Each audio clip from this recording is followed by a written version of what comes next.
Vous écoutez Kadash, la méditation quotidienne de la parole de Dieu pour un peuple mis à part. Shalom bien-aimés en Christ, aujourd'hui nous parlons d'une nouvelle saison. Comment s'annonce-t-elle dans nos vies? Nous lisons le premier chapitre de Galates, le verset 10. Et maintenant, est-ce la faveur des hommes que je désire ou celle de Dieu? Est-ce que je cherche à plaire aux hommes? Si je plaisais encore aux hommes, je ne serais pas serviteur de Christ. Amen. Bien-aimés en Christ, en lisant ce verset, on pourrait penser être au service de Dieu comme pasteur ou évangéliste, ce qui est aussi vrai. Mais en réalité, faire ce que Dieu veut, c'est ça, servir Dieu. Utiliser le talent ou le don qu'il a déposé en toi avant que tu ne sois. Ça aussi, c'est servir Dieu.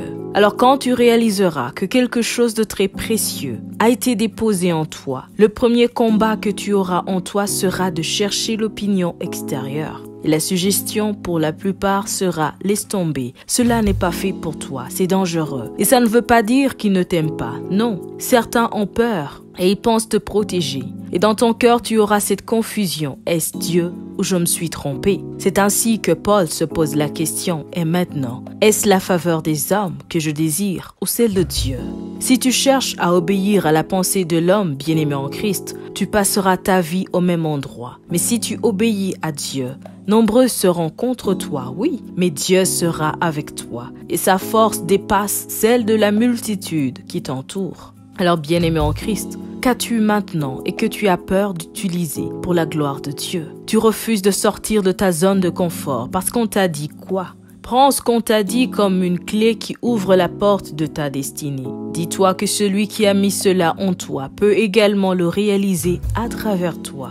Alors voici 2 signes qui te permettront de détecter qu'une nouvelle saison s'approche. Le premier signe, c'est l'isolement. Dieu va t'isoler pour te parler et pour t'équiper pour la nouvelle saison. Tu verras que certains de tes amis ou de tes proches dans la vie spirituelle et physique s'effaceront de manière brusque. Ne cherche pas à savoir ce qu'ils pensent de toi ou de ton talent, de ton appel. Tout ce que tu dois faire, c'est de prier et de rester en communion avec Dieu. Si tu es dans la présence de Dieu et que tu avais tort, sans aucun doute, Dieu se révélera à toi pour que tu te répandes et que tu changes. Et voici le deuxième signe. Il y aura des départs et de nouvelles arrivées dans ta vie. Quand certains de tes proches s'éloigneront petit à petit de toi, ne les rattrape pas. Poursuis ce que Dieu t'a dit de faire et fais-lui confiance, car il prendra soin de te connecter aux nouvelles personnes qui n'attendaient que ta décision pour avancer. C'est pour cela que tu verras de nouvelles rencontres, de nouveaux contacts planifiés par Dieu en ta faveur. Et ce sera un signe de Dieu pour que tu sois fortifié. Alors, bien-aimé en Christ, ne cherche pas la faveur des hommes. Désormais, tout ce que tu dois faire, fais-le en cherchant la faveur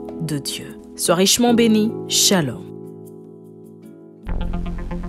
Vous écoutiez Kadash, présenté par Marie-Claire. À bientôt.